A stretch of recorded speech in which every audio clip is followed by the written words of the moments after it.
serving the Republic of the Philippines for more than 75 years. Ito po ang Presidential Broadcast Service. Headlines ngayon, sports news, magazine, celebrity, entertainment, interviews, music, and more. All in one. All in one. Dadalhin sa inyo ng mas pinaganda, mas komprehensibo, mas malaman. Radyo Pilipinas 2, 918 AM. Ang mga pahayag, komento, pananaw o opinyon ng anchor at mga panauhin mula sa programang ito ay hindi opisyal o personal na pahayag, pananaw o opinyon ng himpilang ito ng Philippine Broadcasting Service, Bureau of Broadcast Services, PBS-BBS. Hindi rin ito kumakatawan sa mga polisiya at regulasyon ng ahensya at sa mga kawani ng PBS-BBS. Walang prenong sports balitaktakan. Mga in at out sa mundo ng palakasan. For the first time, the Red Saints have won their first. Straight away, Shawty Davis. Kinig na at huwag magpahuli. Sa sipa ng sports balita. Mga pre, bawal ang pikon. Bawal ang pikon. Sports lang. Sa Sargo na. Sa Radyo Pilipinas 2, 918 AM. Magandang hapon po. Sabado na naman at nandito na naman po ang inyong lingkod, Romuel Alarcon. Dito po sa programang Esport lang para sa Radyo Pilipinas 2. 918 po yan sa inyong mga talapihitan kung kayo ay may mga radyo, transistor, component o anuman na pwedeng gamitin. Lalo na kung digital yan. Sakto 918. Magandang umaga, magandang hapon, magandang gabi sa lahat ng ating mga tagapakinig sa iba't ibang parte ng mundo. Sa aking mga kababayan dyan sa Karamuan, Diyos maray na hapon sa Indong Gabos. Sa mga nasa iba't ibang parte ng Pilipinas, tayo po ay mayroong more or less 175 languages. Ay magandang hapon po sa inyo. At sana sa loob ng 2 oras ay sabi nga mapagbigyan ninyo na makasama po ako minsan man lang sa isang linggo sa inyong mga, sabi nga, ears at saka sa inyong mga mata via sa Facebook.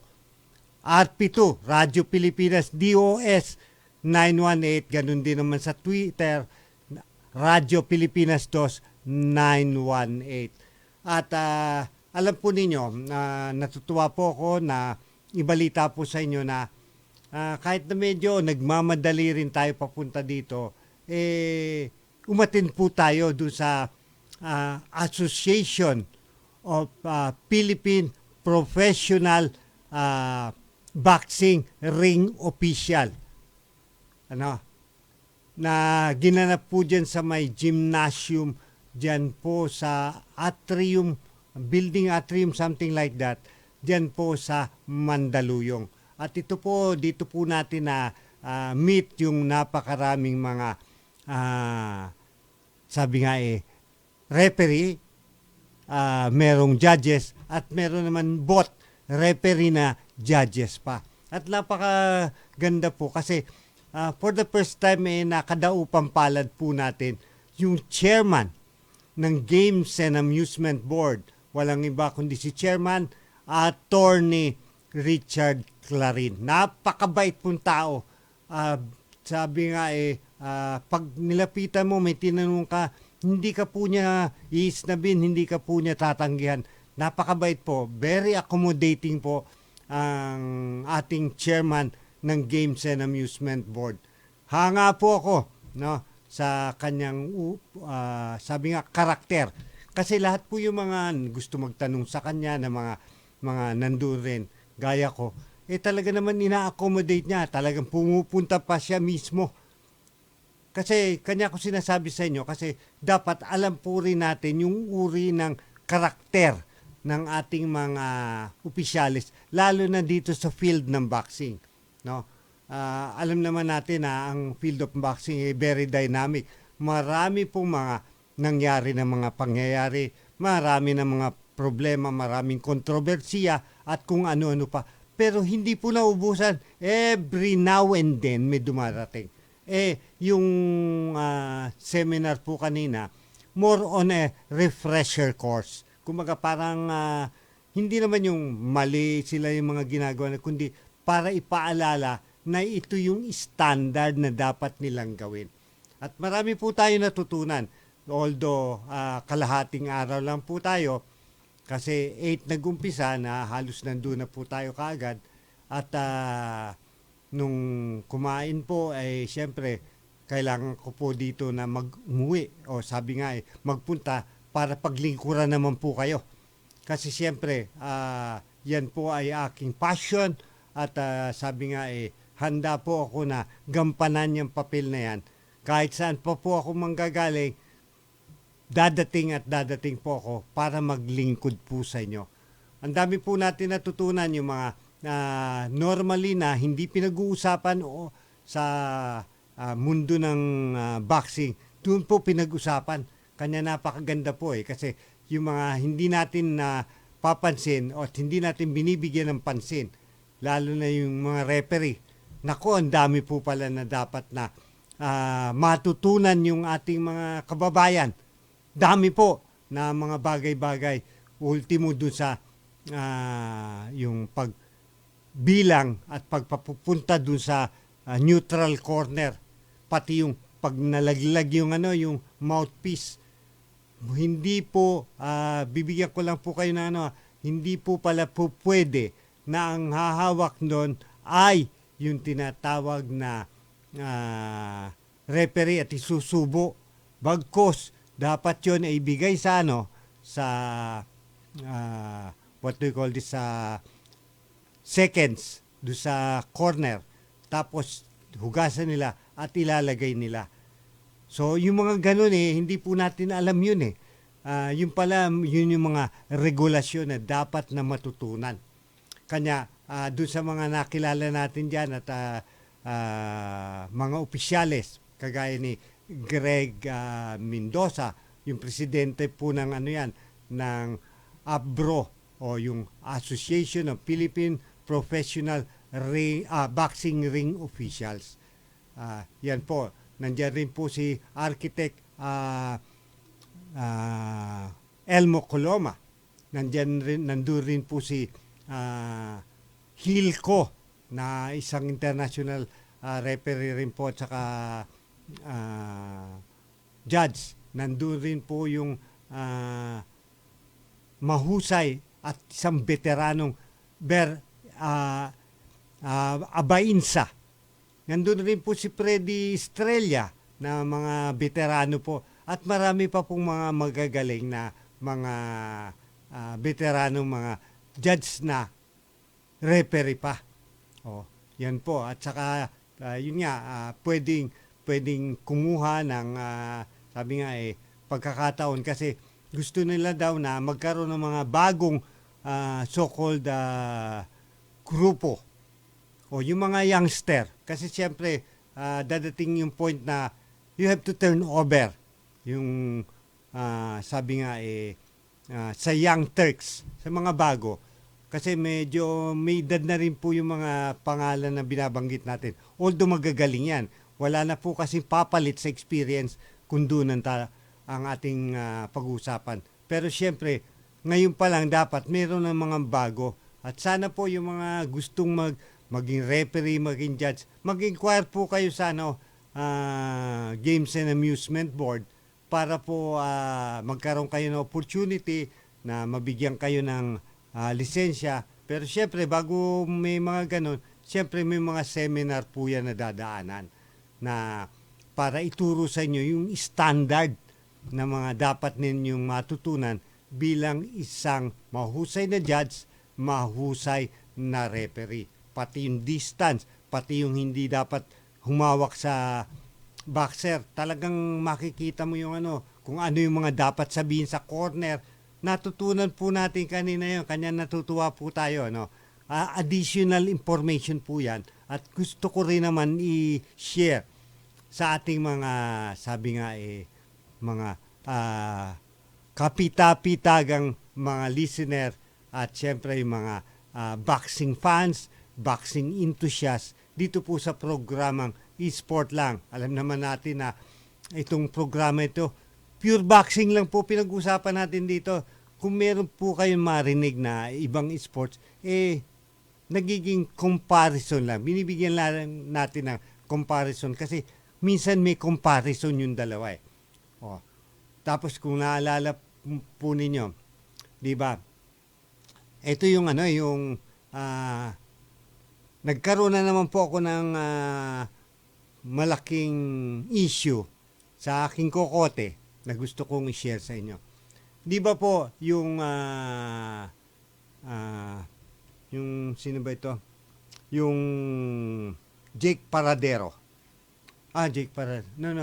Jake Amparo. Si Jake Amparo po, no, ay nanalo po sa isang mahusay na Hapon. Magaling po yung Hapon na nakalaban po ni Jake Amparo. Ito ngayon yung pumapasok sa mind ko kasi yung mga tinalo previously nung Hapon na si Jiro Kobayashi yata yung apelyido niya, hindi ko ma-eksaktong I think parang ganon, Kobayashi.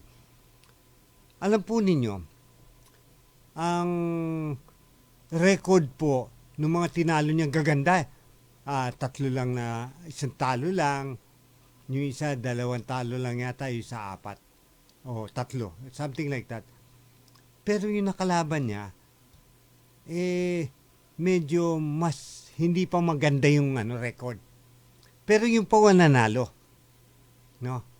Pumasok tuloy sa isipan ko, no, na talagang may mga nangyayari sa boxing world na hindi natin inaasahan dahil may mga unforeseen event na hindi dapat na mangyari. Ganun po natin nakikita ngayon. Kasi isipin ninyo, mas maganda pa yung record ng mga yun. Talo, knockout pa yung iba. Samantalang siya, mas pangit ang record, no? Compared sa mga tinalo nun. Pero siya pa yung nanalo, convincingly. Baligtad yung Hapon Doon sa mga tama Sabi ko, teka muna, ano bang nito, ang end result dito? Ito ba ay dahil sa tinatawag natin na kontrapelo? Pumasok sa mind natin yan o talagang hindi maayos yung pagkakatalo ng mga yon dahil sa hindi natin maunawaan na mga reason, whatever it is. No? Kasi wala naman po tayong sapat na dyan. So, kumbaga, nag-iisip lang tayo na bakit mas magaling yon pero bakit yung pa yung natalo, yung mas ini-expect natin na matatalo, yung pang nanalo. So, yun ngayon na nagiging malaking problema sa mundo ng boxing natin right now. Ilan po ba doon sa mga boksingero natin ngayon? Dami natin boksingero na inabot ng, sabi nga, dilubyo universal inabot po yung mga dilubyo universal. Sa-isahin po natin ng husto yan. Kasi talaga naman, mahal natin ang ating mga boxer Ayaw natin nakikita na pangit yung nagiging, nagiging resulta ng kanilang pakikipaglaban. Imbis na mabigyan ng magandang pagkakataon para maipakita yung kanilang sabi nga gilas, no? Kamuting kahoy yan ang nangyayari. Natin, hihimayin po natin lahat yan. Pero dahil sa take it away, Engineer Jess. Pangmatagalang solusyon ang binubuo ng administrasyon ni Pangulong Ferdinand R. Marcos Jr. sa mga pagbaha na dulot ng malalakas na pagulan. Ang overall plan dyan ay doon sa mga malalaking ilog kung saan na maapaw ay lalagyan natin ng mga impounding na malalaki, mga 200 hectares, 20 hectares, ganun. na malalaki para maipon yung tubig, hindi na bumaba, na hindi na magbaha. Siyempre, irrigation water din yan. So, pag nagawa natin yan, yung mga ibang lugar na dry season ay irrigated na all round ang kanilang mga sinasaka. Dagdag ng Pangulo, magtatatag ang pamahalaan ng isang kagawaran na siyang mangangasiwa sa mas maayos na distribusyon at paggamit ng tubig. Napakalaking krisis ang tubig para sa akin. Kaya ang ginawa namin ay naglagay ako ng the Office of Water Management sa ilalim ng Office of the President. Sa Congress naman, humingi ako ng bill na creating the Department of Water Management. Kaya ito yung kanilang magiging trabaho. Specific sa flood control, sa irrigation, sa freshwater supply, lahat yan. Pati yung mga distribution. Para sa iba pang mga balita at impormasyon, manatiling nakatutok. Tapat sa pag-uulat, Radyo Pilipinas. Nagkakaisa nating ipagdiwang ang buwan ng wika at ipakita ang gilas ng ating mga sariling salita. Ito'y mahalagang bahagi ng haliging nagpapatibay ng ating kultura at pagkakakilanlan bilang mga tunay na Pilipino. Ipamalas natin ang ating pagmamahal sa ating lingwaeng kinagisnan at ipagmalaki natin ang ganda ng wikang Pilipino. Kasama ninyo ang Presidential Broadcast Service at Radyo Pilipinas na nagbibigay pugay sa ating pambansang wika.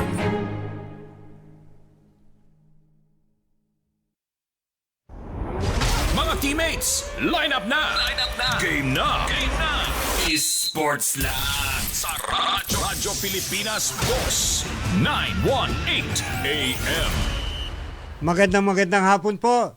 Ito pa rin ang inyong lingkod, Romuel Alarcon, dito po sa programang Esport Lang para sa Radyo Pilipinas 2. Alam po ninyo, bago ko ituloy yung meron po akong napansin na magaling natin boxer, no?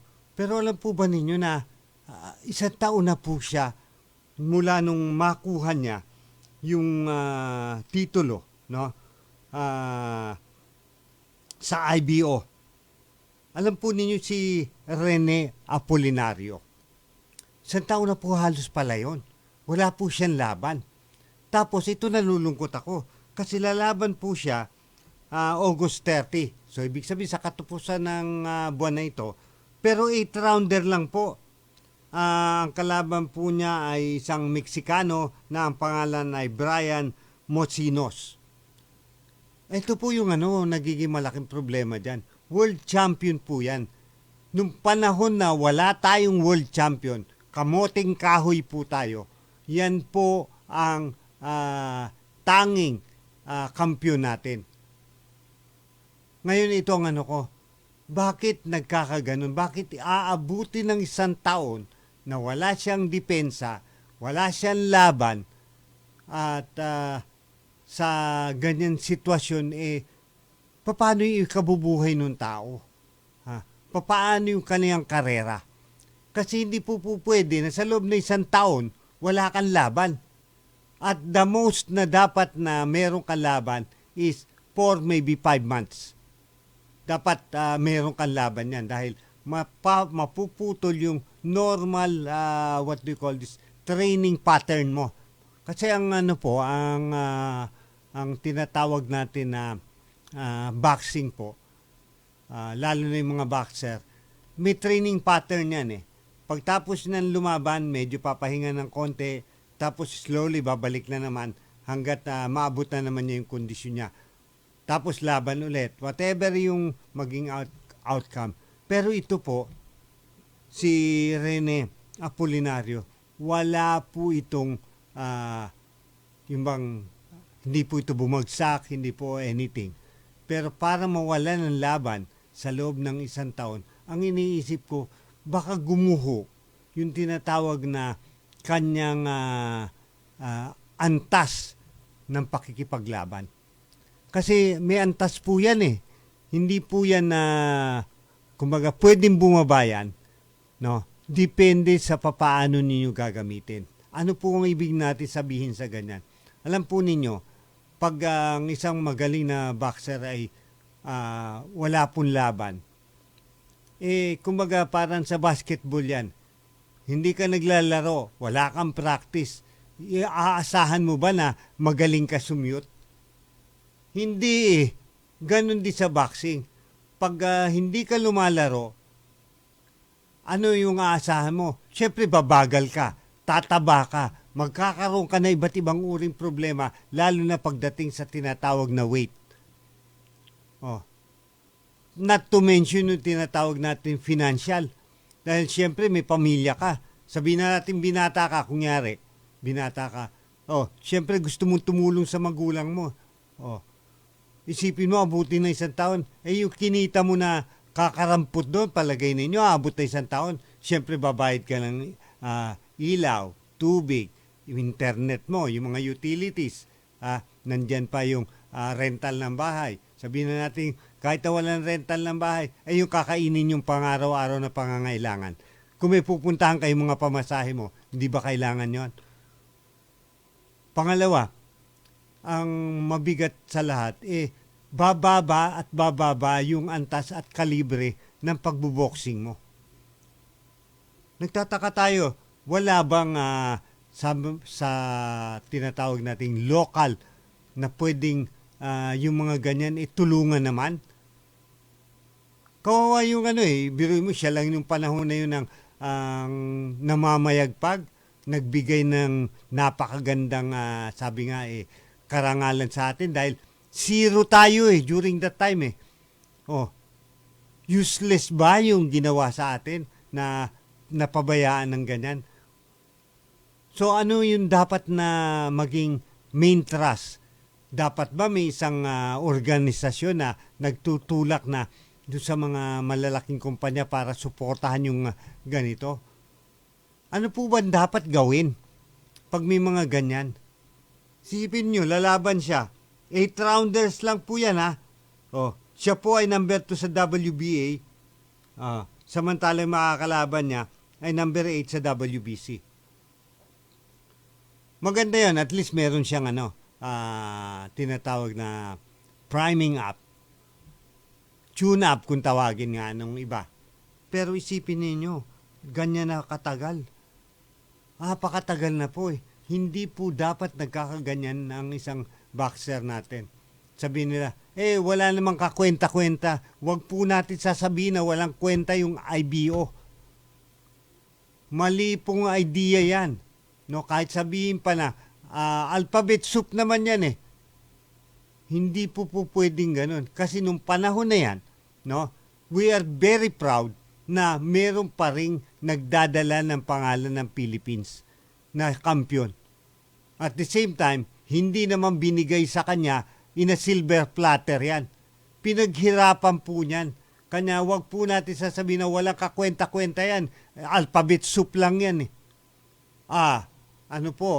talagang tayo po ay sabi nga aalmahan po natin yung mga ganyan. Wag po natin ilalang, wag po natin mamaliitin yung ginagawa ng mga boxer. Kasi pag yan lumaban sa ibabaw ng ring, no, yung isang paa niyan, tandaan po ninyo, yung isang paa nasa hukay.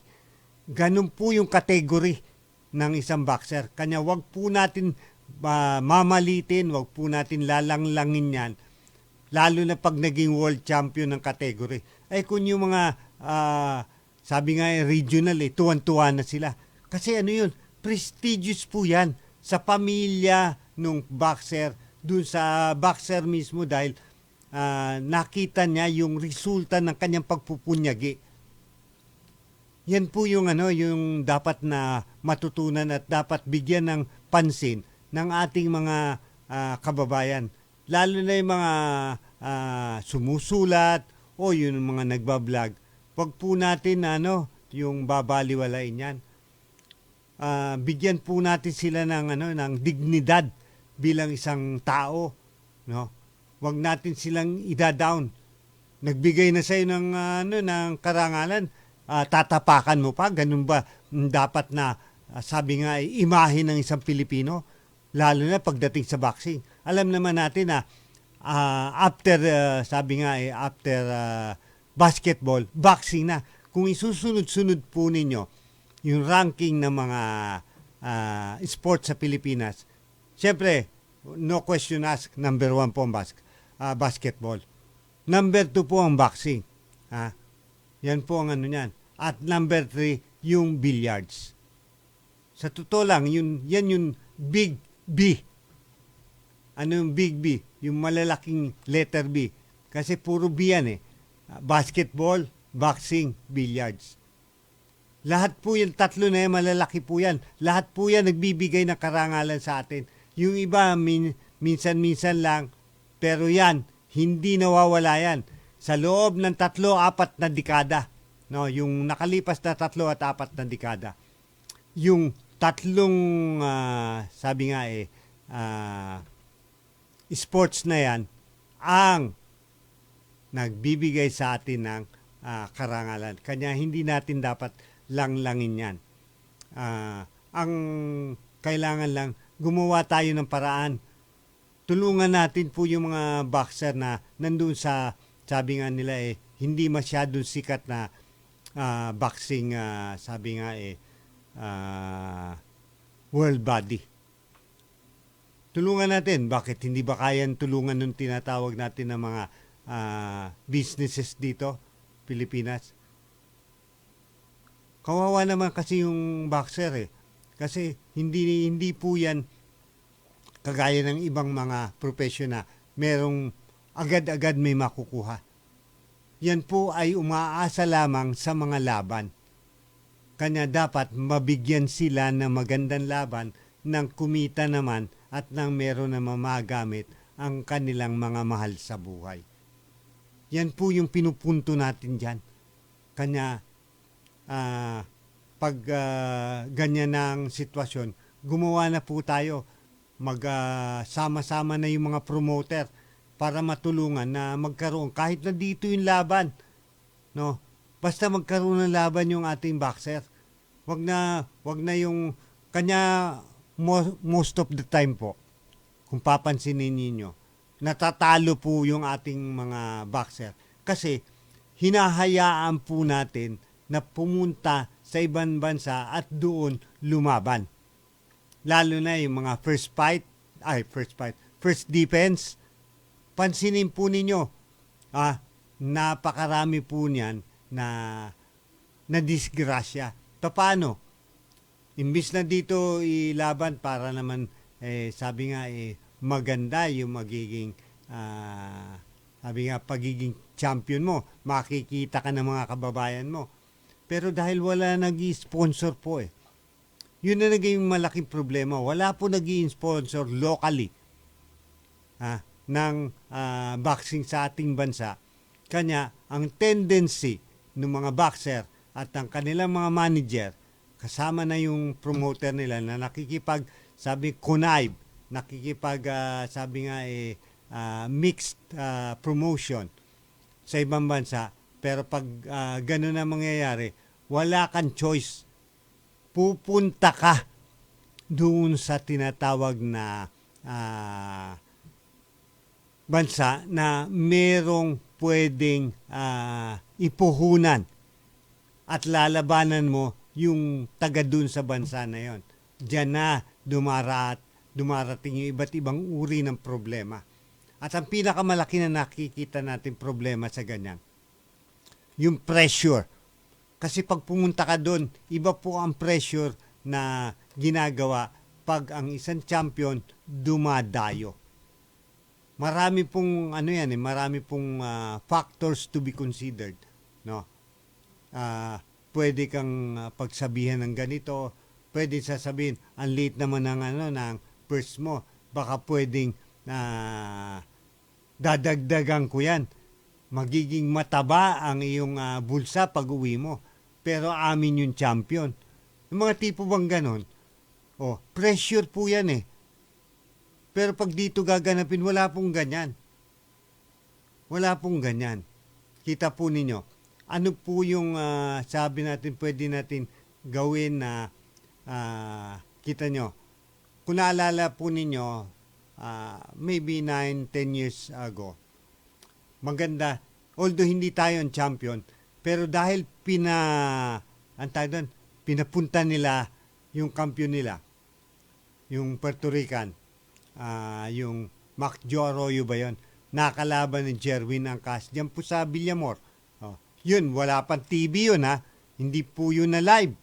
Championship po. Ang challenger po doon si Jerwin Angkas. Dahil nga sa magaling yung Jerwin, no, tinalo po niya, kanya naging champion po siya at for 9 consecutive, tandaan po ninyo, 9 consecutive defenses, no, nagawa po niyan maging kampiyon at natalo nga po siya doon sa 10th at yung 11th kasi the same person yung nilabanan niya. Pero ang punto doon, kahit na ganon, pero wala po ako nakita na marquee fight si Jerwin Angkas. Take it away, Engineer Jess. Celebrate kulturang Pinoy, tradisyon, musika, sining, literatura at iba pa. Anything and everything fun and Filipino. Ito ang Pinoy Kultura. May nagwawala sa labas? No, that's actually something I haven't heard for the longest time. That's someone trying to run for home in Shatong. Shatong? Ano yan? It's a Filipino game na nilalaro namin noon when gadgets and laptops weren't the thing yet. It's quite fun. Di nga, paano siya nilalaro? Well, Shatong is a Filipino traditional game that makes use of two rattan sticks, one long and the other short. The longer stick serves as the bat, while the shorter one serves as the hit. Like baseball, it has two teams. So there's a pitcher since parang baseball siya? Walang pitcher though kasi the one who will hit is the one who serves, and the other team will be scattered around the makeshift field, which normally would just be the street outside the house or a basketball court. But just like baseball made 3 marked bases that the hitter has to run through all the way to home base while shouting, "Shatong!" Yeah, shouting Shatong is a fun part and it's what you just heard earlier. Parang gusto ko itry ang Shatong na yan ah. Tara, sali tayo sa kanila. Shatong! Namimiss niyo ba ang traditional games ng Pinoy? Relive and play them again with your children so they can experience what you did back then. Bond as a family with our much-loved Pinoy games. Yan ang Pinoy Kultura because our culture is cool. Pangmatagalang solusyon ang binubuo ng administrasyon ni Pangulong Ferdinand R. Marcos Jr. sa mga pagbaha na dulot ng malalakas na pagulan. Ang overall plan dyan ay doon sa mga malalaking ilog kung saan na maapaw ay lalagyan natin ng mga impounding na malalaki, mga 200 hectares, 20 hectares, ganun, na malalaki para maipon yung tubig, hindi na bumaba, na hindi na magbaha. Siyempre, irrigation water din yan. So, pag nagawa natin yan, yung mga ibang lugar na dry season ay irrigated na all round ang kanilang mga sinasaka. Dagdag ng Pangulo, magtatatag ang pamahalaan ng isang kagawaran na siyang mangangasiwa sa mas maayos na distribusyon at paggamit ng tubig. Napakalaking krisis ang tubig para sa akin. Kaya ang ginawa namin ay naglagay ako ng the Office of Water Management sa ilalim ng Office of the President. Sa Congress naman, humingi ako ng bill na creating the Department of Water Management. Kaya ito yung kanilang magiging trabaho. Specific sa flood control, sa irrigation, sa freshwater supply, lahat yan. Pati yung mga distribution. Para sa iba pang mga balita at impormasyon, manatiling nakatutok, tapat sa pag-uulat, Radyo Pilipinas. Lubos na paghanga at paggalang ang ipinaabot ni Pangulong Ferdinand R. Marcos Jr. sa mga membro ng Philippine team na lumahok sa 32nd SEA Games at 12 ASEAN Para Games at matagumpay na nakapag-uwi ng karangalan para sa bansa. Kung iniisip ko, sinasabi ko nga sa sarili ko, karamihan dyan hindi natin natulungan. Talagang kung saan-saan na lang kumukuha ng suporta, nakakahiya. Pero ganun pa rin ang resulta, ang ganda-ganda pa rin ang resulta. Ang titibay pa rin, nakaka-proud pa rin. Kaya naman, pangako ng Pangulo na mas magbibigay ng suporta ang administrasyon, hindi lamang sa mga atleta, kundi sa buong delegasyon ng Philippine team. Pinagmamalaki namin kayo. Dapat naman, isusuklian naman namin ang inyong ginawang sakripisyo, ang inyong dinala na dangal para sa ating mahal na Pilipinas. Kaya asahan ninyo na sa administrasyon na ito ay gagawin natin ang lahat para masuportahan natin at ipalabas natin ang kagalingan, ang husay ng ating atleta. Para sa iba pang mga balita at impormasyon, manatiling nakatutok, tapat sa pag-uulat, Radyo Pilipinas. Walang bolahan. Walang pikunan. Sports lang. Sa Radyo Pilipinas 2. 918 AM. Magandang hapon po. Ito pa rin po ang inyong lingkod, Romuel Alarcon, dito po sa programang Sport Lang para sa ang ating minamahal na Radyo Pilipinas 2. Alam po ninyo, gusto ko pong bigyan ng importansya ito at gusto ko rin pong ipaabot sa Games and Amusement Board. Alam po ninyo, may mga tinatawag tayong regional title at isa na po dito yung tinatawag na OPBF Silver Flyweight. So, OPBF yan, ibig sabihin Orient Pacific Boxing Federation. No? At yan ay regional title na sabi nga pero hindi premiado kasi silver lang eh. Kasi yung mga boxing bodies nag-create ng kung ano-anong mga boxing bodies. Yan po ang nagiging malaking problema right now. Ano po yung ibig natin sabihin? Kasi hindi ko naman po sinasabi na dapat natin sabi nga maliitin yung mga boxer. Kasi tingnan nyo po bibigyan ko po kayo ng magandang example. Alam natin na itong Robert Paradero, magaling po na boxer yan eh. Meron niyang 18 wins, no? 5 losses, 12 by KOs. At alam po ba ninyo na yung unang 12 laban niyan, lahat panalo po. Solid, maganda ang performance niya. Wala po tayong doon, wala po tayong question doon. Kanya pwede siya talaga sa mataas na antas ng title fight. Pero, merong pero eh. Sabihin na naman, ay yan na naman si pero eh. No? Pero, may problema eh. Ano na naman ang problema? Isipin po ninyo, yung Robert Paradero, yung last 5 fight niya, talo. Talo po kasi kanya, I'm very particular on this area of consideration. Last 5 fight niya, talo. 3 by unanimous decision, 1 by split decision, at 1 knockout. So talo yung yung last 5 fight niya. Ang tanong, ang sagot, siyempre.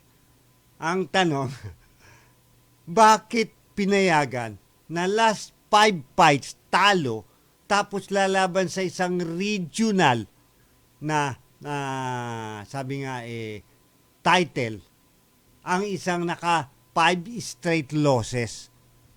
Bakit useless po ba yung OPBF Silver na kahit na ikaw puro talo yung huling laban mo? Hindi natin sinasabi na yung dapat lang na ganito.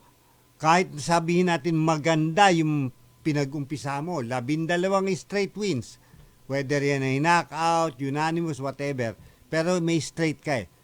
Wala tayong question doon.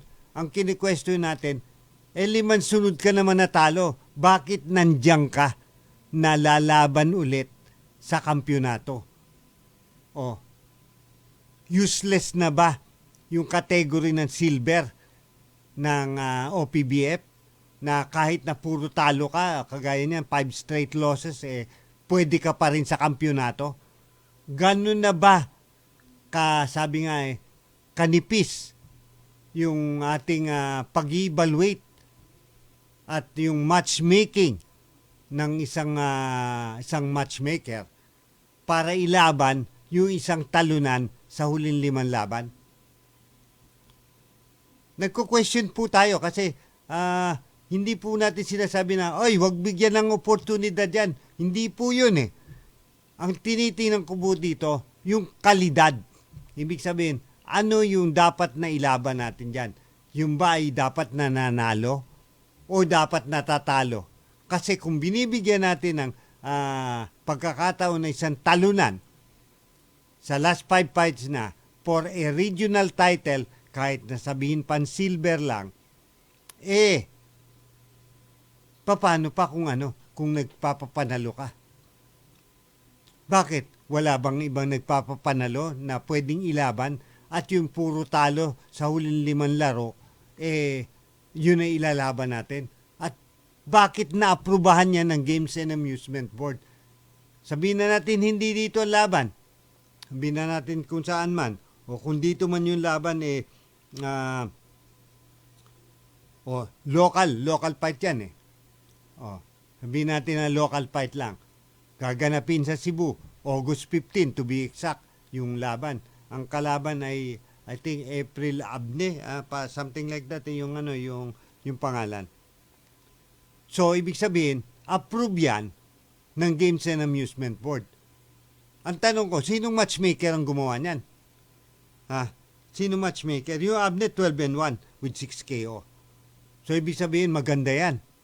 Ano yan? Para paboran si Abne na para sa kanya mapunta yung corona na yan na so-called silver OPBF, dahil ang ilalaban mo talunan in the last 5 fights. Hindi natin sinasabing talunan for the whole. Yung last 5 fights. Sino nag-aprubahan yan para pumayag na ganyan? Halimbawa, sabihin natin, yung matchmaker yan . Yung matchmaker, pag sinabi niya, ito ay laban natin, walang problema yan . Matchmaker yan . Yun na naisip niya . No? Ang may problema, alam niyo kung ano? Yung Games and Amusement Board, dahil inaprubahan niya na matuloy yung laban. Yan po yung tinitingnan natin dyan. No? Hindi po pwede na yung ganyang uri ng laban ay matuloy o bigyan ng importansya ng hindi po binibigyan ng kalidad yung fight itself. Sabihin, hindi, magaling naman talaga dati yan. Dati. Kasi kung magaling pa rin yan hanggang ngayon, hindi yan matatalo ng 5 sunod. Yun po yung pinupunto natin. Bakit? Itong 12-1 ni Abne with 6 KO, wala bang iba dyan na halimbawa ay ang laban 17-3. Mga tipong ganon. O 11-1. Anything na magandang record para naman sa isang maganda-gandang laban. Parang parang ang tingin ko sa ganyan, set up. Siniset up nila na para magkakampyon, wala nang problema. Kanyang nilalaban nila, walang kakwenta-kwenta, with due respect. Ako po ay mapagmahal sa boxing. Kanya nakikita ko po ito, kanya dinidiscuss ko. Hindi naman po pwede yung ganyan. Kanya nga, bakit nagkakanda talo-talo ang ating bansa pag tayo dumadayo? Yan po yung dahilan . Champion nga tayo locally. Ang galing. Sabihin, ang galing yan . Champion yan . Pero tingnan mo yung kalidad na nakalaban niya. Kanya siya nag-champion. Tapos papalabasin mo sa ibang bansa. At pag nakalaban yan, ay magaling-galing. Hindi pa magaling yun magaling-galing. Talo yan. Yun po yung sinasabi natin na hindi po pwede, kung gusto natin maging maganda ang hinaharap ng boxing sa ating bansa, dapat ayusin natin yung kalidad ng laban. Hindi natin pwedeng bigyan ng ganitong laban. Isang puro talo yung last 5 fight, lalaban sa isa lang ang talo. Anong pa naman yan? Kung talagang titingnan mo yung yung tinatawag na probability ng manalo. Para bang binibigay mo in a silver platter yung kampyonato. Mali po yan na sistema. At yan po ay naging kalakaran na sa boxing.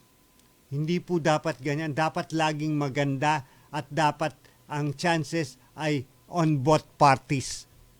Hindi po pwede ang may chance lang yung isa. Kasi wala na yan. Laos na yan. Something like that. Kasi alam po ninyo sa isang magaling na boxer, dalawa lang ang nagiging niya. Kung bata pa yan at nagkaganyan-ganyan, ibig sabihin may hindi magandang sistema o lumalaban niya nang wala sa kondisyon, yung mga ganyan. Pero kung bata yan na talagang magaling, talagang magaling ipapakita niyan all the way. yung 5 straight losses po ay hindi po maganda sa isang boxer. Dapat magkaroon yan ng self-introspection. Dapat dumaan yan sa tinatawag na psychological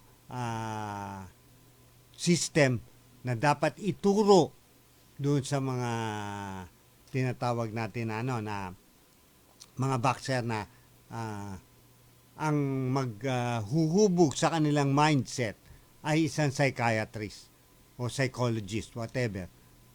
Para, kasi alam po ninyo, natalo siya una, walang problema pa yon. Naging dalawa, medyo iindahin niya, dalawang sunod. Pero pag nakakalima yan na talo, iba na po ang mindset niyan. Hindi na po yan kagaya nung dati na magaling siya, na puro panalo. Yan, aakyat siya sa ring, para saan? Para na lang sa pera. Wala nang intensyon po yan na manalo. Sa totoo lang, ganun na lang po ang mangyayari dyan. Kanya, yung kalidad ng laban, maliit na, pangit na. In short, ikaw na yung tinatawag na dating magaling na may nagpapakain ng alligator o buhaya, pinakakain sa iyo. Ngayon baligtad na. Ikaw na yung magiging yung ipapakain doon sa isang magaling na boxer. Pero paano naging magaling yun kung ang nakakalaban niya papalaos na? Wala na yung mindset sa tamang lugar.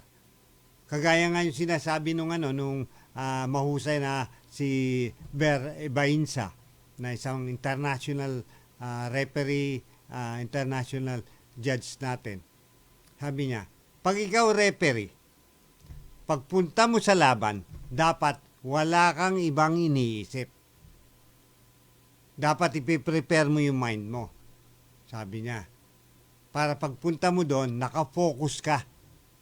Hindi ka nag-iisip na may problema ka sa trabaho, hindi ka nag-iisip na may problema ka sa asawa mo o sa pamilya mo o whatever. Doon ka lang nakatutok. Which is true. Kasi pag ganyan na puro talo ka na. Take it away muna. Hindi na Jess. Napasarap. Pasensya na. Nagkakaisa nating ipagdiwang ang buwan ng wika at ipakita ang gilas ng ating mga sariling salita. Ito'y mahalagang bahagi ng haliging nagpapatibay ng ating kultura at pagkakakilanlan bilang mga tunay na Pilipino. Ipamalas natin ang ating pagmamahal sa ating lingwaheng kinagisnan at ipagmalaki natin ang ganda ng wikang Pilipino. Kasama ninyo ang Presidential Broadcast Service at Radyo Pilipinas na nagbibigay pugay sa ating pambansang wika. Time to celebrate kulturang Pinoy, tradisyon, musika, sining, literatura at iba pa. Anything and everything fun and Filipino. Ito ang Pinoy Kultura. One of the fondest memories I have as a kid is riding the jeepney. It made me feel like a king. Dahil ito ang King of the Road. The jeepney or jeep is a cultural symbol that has transported us to school, the office, sa mall, at sa iyong first date. Mura, makulay, at mabilis. Yan ang ating jeep. Maaari bang umusog-usog ng konti? Sakay na! Yan ang Pinoy Kultura because our culture is cool. Lubos na paghanga at paggalang ang ipinaabot ni Pangulong Ferdinand R. Marcos Jr. sa mga membro ng Philippine team na lumahok sa 32nd SEA Games at 12 ASEAN Paragames at matagumpay na nakapag-uwi ng karangalan para sa bansa. Kung iniisip ko, sinasabi ko nga sa sarili ko, karamihan dyan hindi natin natulungan. Talagang kung saan-saan na lang kumukuha ng suporta, nakakahiya. Pero ganun pa rin ang resulta, ang ganda-ganda pa rin ang resulta. Ang titibay pa rin, nakaka-proud pa rin. Kaya naman, pangako ng Pangulo na mas magbibigay ng suporta ang administrasyon, hindi lamang sa mga atleta, kundi sa buong delegasyon ng Philippine team. Pinagmamalaki namin kayo. Dapat naman isusuklian naman namin ang inyong ginawang sakripisyo, ang inyong dinala na dangal para sa ating mahal na Pilipinas. Kaya't asahan ninyo na sa administrasyon na ito ay gagawin natin ang lahat para masuportahan natin at ipalabas natin ang kagalingan, ang husay ng ating atleta. Para sa iba pang mga balita at impormasyon, manatiling nakatutok. Tapat sa pag-uulat, Radyo Pilipinas. Mga teammates, line up na! Game na! Esports lang sa Radyo Pilipinas Boss 918 AM. Magandang hapon po. At ito pa rin po ang inyong lingkod, Romuel Alarcon, dito po sa Radyo Pilipinas 2 para naman sa programang Esport lang. Siyempre, pure boxing pa rin tayo. Hindi po tayo nagtatouch sa ibang area of consideration unless may comparison po ako na gustong ipakita sa inyo. Alam po ninyo, yung sitwasyon ng ating boxing, kayang-kaya pa pong isolve. Yan. Kaya naman po isolve basta meron pong dedication, hindi lamang sa isang promoter, dapat po tulong-tulong. Kasama po ang promoter dyan, yung tinatawag natin na mga managers. No? At lalong-lalo na po yung nag-govern sa boxing sa Pilipinas, walang iba kundi ang Games and Amusement Board. Pag nagtulong-tulong po yung mga yan, aasenso po tayo. Paano tayo aasenso? Tataas yung kalidad ng boxing sa Pilipinas. Kasi yung po ang habol natin, yung kalidad ng boxing. No? Dapat naka-maintain yun. Tingnan po ninyo ang Japan. No? Pinataas po nila yung kalidad ng boxing nila. At doon sa bibigay nila ng kalidad sa boxing nila, ano naging resulta? Dumami yung kanilang world champion at meron pa silang yung tinatawag na undisputed. Isipin po ninyo, kasi nga dun sa sistema na ina-apply nila at ang nilalaban nila talagang magagaling sa kanila. Pag hindi ka magaling, no, doon ka lang sa parang practice 6th rounder, 8th rounder, ganon. Doon ka lang muna, hindi kayo lalaban sa Dito sa atin, magugulat ka. Kahit na local na championship, wag po tayong papalaban ng walang kakwenta-kwentang dalawang boxer. Iwasan po natin. Sana man lang, kagaya nito ni Miel Pajardo, ganda ng record niyan. 10 wins, 9 by chaos, although may isang talo. Ako, conforme ako dyan sa ganyan na mga yung ang kalaban niya ganda rin. Ito yung mga hinahanga natin. John Paul Gabonillas 10-1. Ganun din yung yung halos yung record sa kanya. Ibig sabihin, mahusay pareho ito. Lalaban po sila sa WBO Asia Pacific Youth. So ano po yung punto natin dito? Yung ganyan.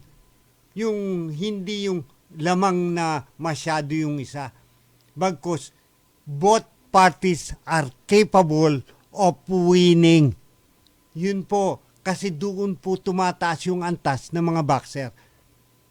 Kita po ninyo nung araw, kung pansinin ninyo, kasi wala na po kasi sa atin ngayon yan Nung araw po, yung mga Elorde versus Rolando Navarrete versus Rolando Bohol, no? At yung iba pa, sila po naglalaban-laban locally. They fight for the prestigious Philippine crown. Ganun po nung araw. Ngayon, yung Philippine crown, kanyang siguro kailangan na i-boost ng Games and Amusement Board yung Philippine crown at sabi nga paputukin para maging prestigious. No? Kasi Pag hindi ganon, ito ang magiging resulta, maglalaban-laban, walang kakwenta-kwenta. Pero ito, saludo ako dito, inaprubahan ng Games and Amusement Board dito. WBO Asia Pacific Youth Junior Flyweight, labanan ni Miel Pajardo versus John Paul Gabonillas. Ganda ng win-loss card. Saan ka pa? Yan po yung mga hinahanap natin. At we expect na yung mga laban na ganyan, talagang magiging umaatikabong bakbakan. Ang huli ko yata nakita na magandang bakbakan na hindi naman nauwi ng maayos sa tamang, sabi nga resulta. I think yung kay Reggie Suganov, yung lumaban sa South Africa. Tsaka sino pa ba yung nakalaban niya na magaling din yun na nakalaban niya. Maganda pareho yung win-loss card ng mga yun. I think pareho yatang walang talo yun during that time. So, yung ganyan na labanan, yan ang hinahanap. At yan, dapat dalhin natin sa tao. Excuse me. Bakit sa tao? Dalhin natin doon sa marami makakapanood. Na kung maaari, meron tinatawag na TV coverage at the same time. Hindi lang yung ang magko-cover yung tinatawag natin na Facebook reel. Hindi lang yung ganon. Talagang bibigyan ng opportunity. Sana man lang kung isa sa mga magandang suwestyon natin po na yung ating channel dito, Channel 4 maging basis ng boxing, lalo na pag Sabado at Linggo. Bakit kamo? Hindi na kailangan pumunta kung saan sabihin, bakit naman hindi boxing yan? Hindi. Sabi nga memorandum of agreement po tayo sa 3. City Hall ng Quezon City, ang Channel 4, ganun din naman yung mga promoter. Saan gaganapin? Siyempre, tatanungin mo saan gaganapin. Walang iba kundi dyan mismo sa Quezon Memorial. Yan, puntahan talaga ng tao yan. Yan, hindi mo na kailangan sabihin sa tao na, oy, manood kayo. Kasi yan, automatic yan, Sabado at Linggo, sangkatutak na tao nagpupunta dyan. At pag meron dyan na laban every Saturday and Sunday, labanan ng iba't ibang boxing club, boxing whatever, no? Kahit na yung galing sa probinsya, idadayo dyan. Walang problema yun. Walang problema. Yun yung kailangan natin, ilapit natin sa tao, hindi yung tao lalapit. Kasi madalas sa pansinin po ninyo, sasabihin nila, oy, may laban sa ganito. Alam po ninyo, kung ilalagay lang po ninyo sa proper place yan, hindi kailangan yan na sabihin sa tao na, oy, pumunta kayo. Yung tao na mismo pupunta dyan. Kasi normal na puntahan nila. Yung Quezon Memorial po ay napakagandang place para ganapin yung mga boxing event. Kasi napakaraming tao po dyan every Saturday and Sunday. Ultimong umuulan na may tao pa kasi puntahan po yan. Yun yung sinasabi natin, ilapit natin. Yung mga magagaling na boxer, dyan natin ilagay. Sisikat sila dahil magiging talk of the town sila dahil yung mga pumupunta dito sa Quezon Memorial, kung saan-saan, may taga Caloocan, may taga Marikina, may taga sa San Mateo, may taga Montalban, may taga Maynila, at kung saan-saan pa. Nabotas, Malabon, dyan ang puntahan. Kasi malaki po yung area na yan. Ang kasunod rin yan, parang yung Luneta, na puntahan rin ng tao. So, dyan tayo maglagay ng mga boxing event. At sigurado po ako, sisikat po ng gusto ang boxing dahil magpo-flock ang tao para manood lang yan. Lalo na ilalaban mo yan mag-uumpisa ang laban ng mga 4 o'clock or 5 o'clock at matatapos ng mga 9 o'clock ng gabi. Di tama-tama, enjoy yung tao. nakita nila na worthy. Dahil tayo naman in support, sana naman yung ating network na kinaroroonan, which is Channel 4, mag-focus rin sa ganito. We love it. Alam ko gustong-gusto, pero siyempre kailangan may idea na magsasabi. And that's how I look at it right now. Palakasin po natin once and for all ang boxing, dalhin po natin sa tao, at pag nadala natin sa tao, sandali na lang po at magiging boom ang tinatawag nating boxing. Take it away, Engineer Jess. Nagkakaisa nating ipagdiwang ang buwan ng wika at ipakita ang gilas ng ating mga sariling salita. Ito'y mahalagang bahagi ng haliging nagpapatibay ng ating kultura at pagkakakilanlan bilang mga tunay na Pilipino. Ipamalas natin ang ating pagmamahal sa ating lingwaheng kinagisnan at ipagmalaki natin ang ganda ng wikang Pilipino. Kasama ninyo ang Presidential Broadcast Service at Radyo Pilipinas na nagbibigay pugay sa ating pambansang wika.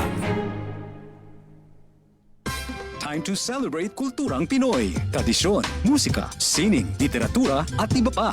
Anything and everything fun and Filipino. Ito ang Pinoy Kultura. Ang kwento ng adobo. From its humble beginnings sa hapagkainan ng mga Pilipino noong ika-16 na siglo to 21st century international tables, adobo, the most famous and the country's national dish, speaks of our culture, the sour and the salty, the sweetness and spice, mixed with the richness of tender chunks of pork or chicken, sometimes both together. It has traveled provinces, crossed continents to inspire chefs and delight peoples across the seas. Traditionally cooked in clay pots, the Spanish gave the name adobo to the dish, from adobar, which means marinade. It is an indigenous cooking method that uses vinegar and salt to preserve food in the tropical climate. It's been cooked a multitude of ways. Simple, may maanghang, merong may coconut milk, depende sa rehiyon na siyang pinanggalingan. It's so flexible, it can create various and sometimes new tastes. Panlasang Pinoy has listed 31 of what they call insanely delicious adobo recipes.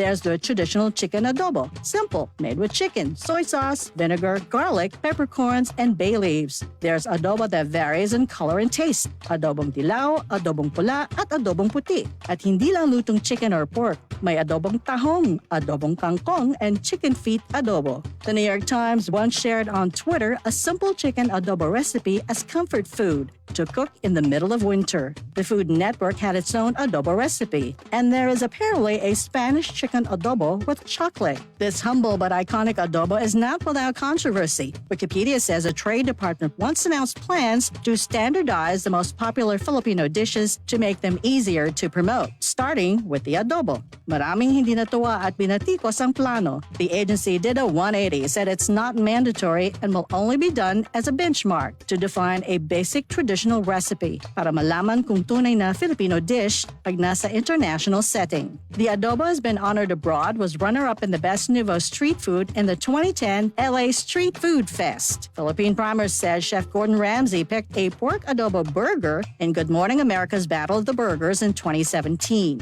One can say the mix of flavors and spices of this iconic dish is a perfect foil for the Filipino character. It has certainly come a long way and has endured all this time. Simple or fusion elaborate version, the adobo remains to warm hearts and please palates. And bringing Tatak Pinoy to the world, just a bonus. Yan ang Pinoy Kultura, because our culture is cool. Serving the Republic of the Philippines for more than 75 years. Ito po ang Presidential Broadcast Service. Headlines ngayon, sports news, magazine, celebrity, entertainment, interviews, music, and more. All in one. All in one. Dadalhin sa inyo ng mas pinaganda, mas komprehensibo, mas malaman. Radyo Pilipinas 2, 918 AM. Ang mga pahayag, komento, pananaw o opinyon ng Anchor at mga panauhin mula sa programang ito ay hindi opisyal o personal na pahayag, pananaw o opinyon ng himpilang ito ng Philippine Broadcasting Service, Bureau of Broadcast Services, PBS-BBS. Hindi rin ito kumakatawan sa mga polisiya at regulasyon ng ahensya at sa mga kawani ng PBS-BBS. Walang prenong sports balitaktakan. Mga in at out sa mundo ng palakasan. For the first time, the Red Saints have won their first. Straight away, Johnny Davis. Kinig na at huwag magpahuli. Sa sipa ng sports balita. Mga pre, Bawal ang pikon. bawal ang pikon. Sports lang. Sa Sargo na. Sa Radyo Pilipinas 2, 918 AM. Magandang hapon po. Ito pa rin po ang inyong lingkod, Romuel Alarcon, para sa programang Sport Lang dito po sa Radyo Pilipinas 2. Pumapasok na po tayo sa ikalawang oras ng ating programa kung saan siyempre hinihimay-himay po natin, tinatalakay at siyempre pinag-uusapan lahat po ng mga bagay-bagay hinggil sa boxing. Boxing kahapon, boxing ngayon, boxing bukas, kontrobersiya, mga issue at kung ano-ano pa, basta boxing, dito po ninyo yan maririnig. At sana kahit na minsan isang linggo, ituon po ninyo ang inyong mga tenga dito po sa ating programa na ito. At tulungan po ninyo na i-propagate po natin kasi talaga naman ito po ay pwedeng maging daan para makatulong po tayo. Dahil yan po ay pagmamahal ko, passion ko na po ito na mula nung umupo po tayo dito at binigyan tayo ng pagkakataon na humawak ng programang gaya nito at may nagtiwala po sa atin. Naging passion ka na po para tumbasan po yung tinatawag na tiwala na ibinigay sa atin ng management ng sabi nga RP2 o nung araw kung tawagin natin Sports Radio. Ayan po. Alam po ninyo, tutuloy ko lang po yung konting tinatalakay ko. Sasabihin naman sa akin na meron kang meron kang tinatawag na approval nung syudad. Meron kang ng mga promoter, no? Meron kang network TV. Saan ka naman kukuha ng mga sponsor para suportahan yung proyektong iniisip mo na yan? Naku naman, sa laki ng Quezon City, no, mga kaibigan ko, at sa dami ng mga businesses dito, imposible po na sa loob ng 100 ng mga iba't ibang businesses na yan, walang may hilig sa boxing. O di, ang gawin natin, every Saturday and Sunday na iba't ibang araw, iba't ibang kumpanya. O, di nakatulong pa sa propagation ng kanilang business. O, halimbawa, yung araw na yun, sabihin natin, ito yung pangalan ng kumpanya, Metekekwe Boxing Event. O, di at least, naiparada yung Siyempre, dahil marami naman manonood, meron palang ganun na, Tapos, bahala na sila dun sa mga ideas nila, paano nila i-entice yung tao. Pwede magbigay sila ng sample, pwedeng, kung yan ay mga uri ng mga pampahilot, maghilot sila doon, o yan ay uri ng pagkain, magpasample sila, o kung ano man, na pwede sila magparapol doon sa mga maraming sistema paggugustuhin po Yun po yung ating iniisip diyan. At kung gusto natin talagang gumawa ng paraan, wala po makakapigil. Makakaisip tayo ng mga magagandang bagay para makatulong sa boxing at sa mga boxer. Lalo na yung mga boxer, hindi naman po malalaki ang sabi nga mga ibibigay diyan di pagtulong-tulungan ng mga malalaki negosyo na pwede naman sabi nga hilutin ng city government. O di ba? Lalaki ng mga mall diyan, kabi-kabilaan ng lalaki, sobrang lalaki ng mall. Palagay ninyo hindi tutulong yung mga yan? Sakop yan. ng siyudad ng Quezon City. Siyempre, ang kailangan lang naman yan may bubulong. Di ba, Engineer Jess? Basta may bumulong. Yes ma'am, yes sir. Ganun kagad isasagot niyan.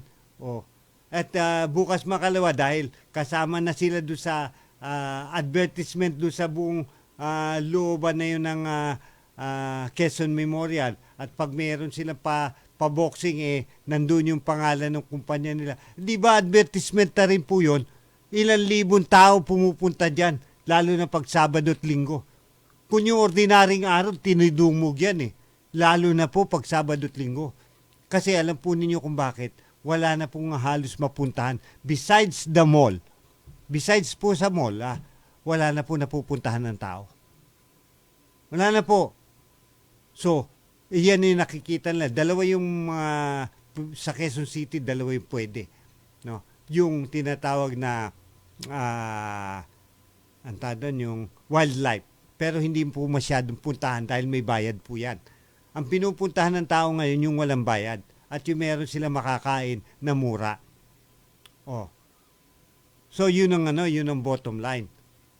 Kanya kung ako ang may oportunidad lang, ganun ang gagawin ko Pagsasama-samahin ko yan at hihingi tayo ng permiso sa Quezon City at saka sa Parks and Wildlife na humahawak dyan para magkaroon dyan ng boxing event kahit naman lang every Sunday.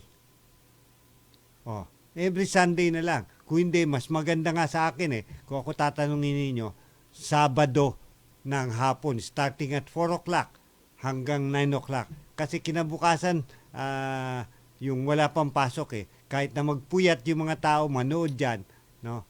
O umabot pa ng 10 o'clock, whatever yung time ng laban sa main event, dahil nagandahan, maganda yung mga laban. At saka ibigyan natin yung mga gandang laban.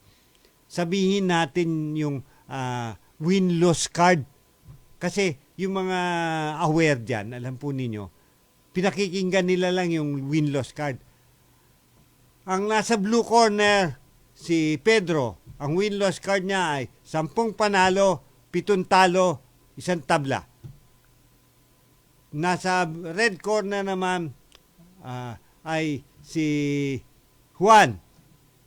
Meron siyang 15 panalo, 1 talo, 14 na knockout. Aba, pag yung narinig mong ganun sasabihin mo, ay, dito na ako. Mas malamang yan.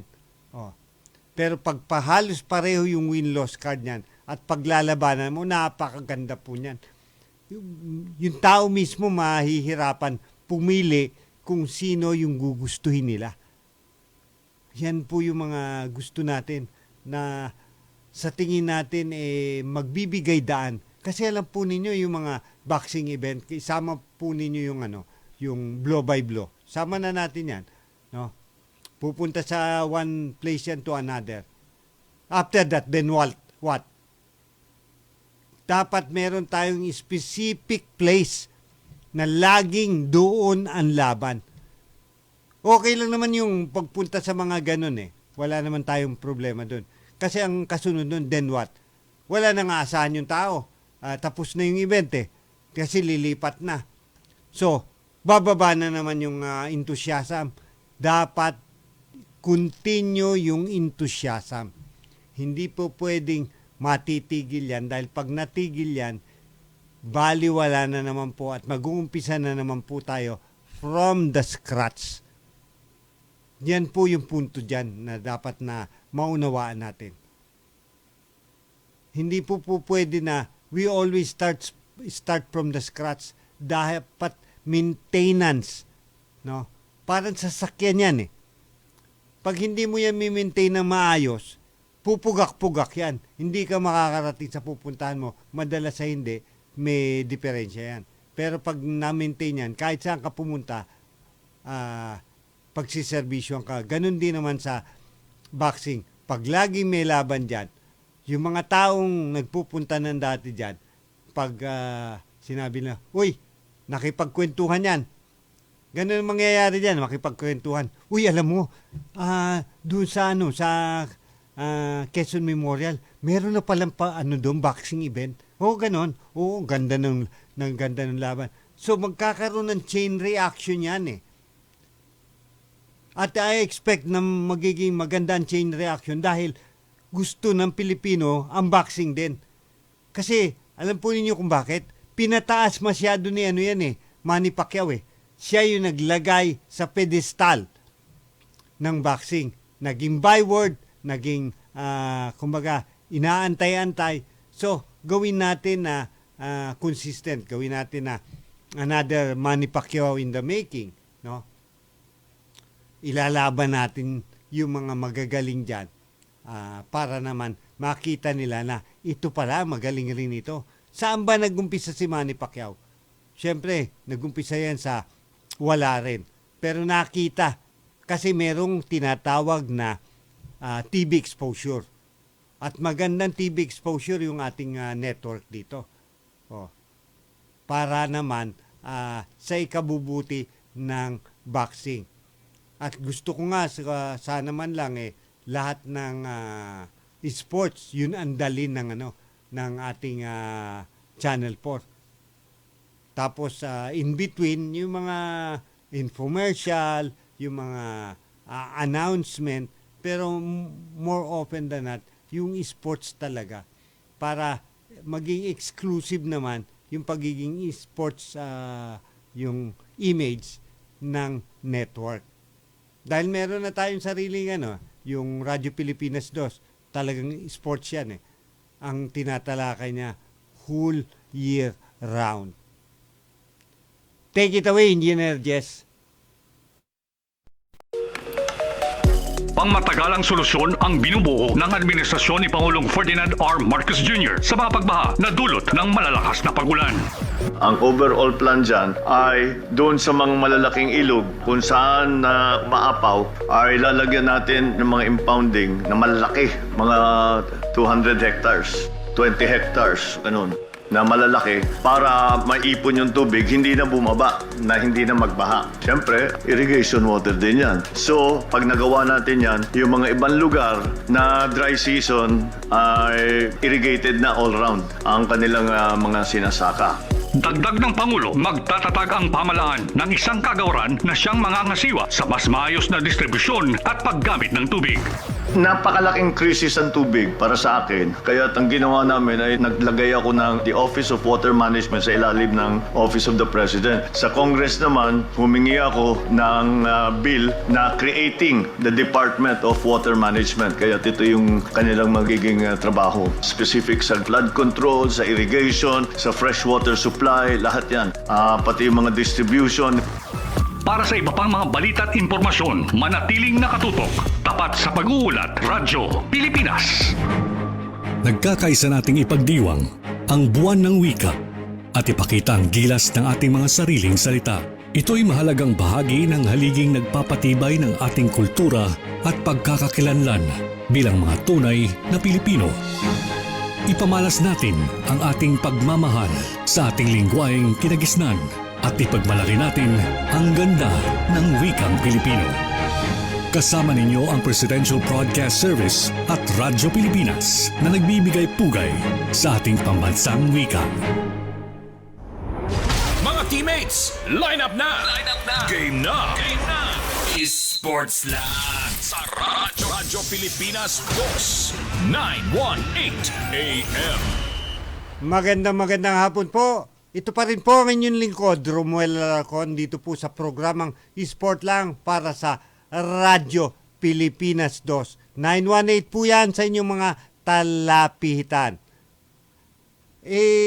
Gusto kong tingnan niyo po ito. Ito yung mga ideal, sabi nga, mga ideal fights. No?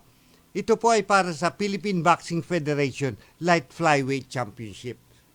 So, maglalaban po dyan si Jacel Trinidad na may 10 wins, 0 loss, 5 by knockout. Laban po naman kay Ruslan Eco na may 10 wins, 2 losses, yung dalawang talo niya by KO with 7 knockouts.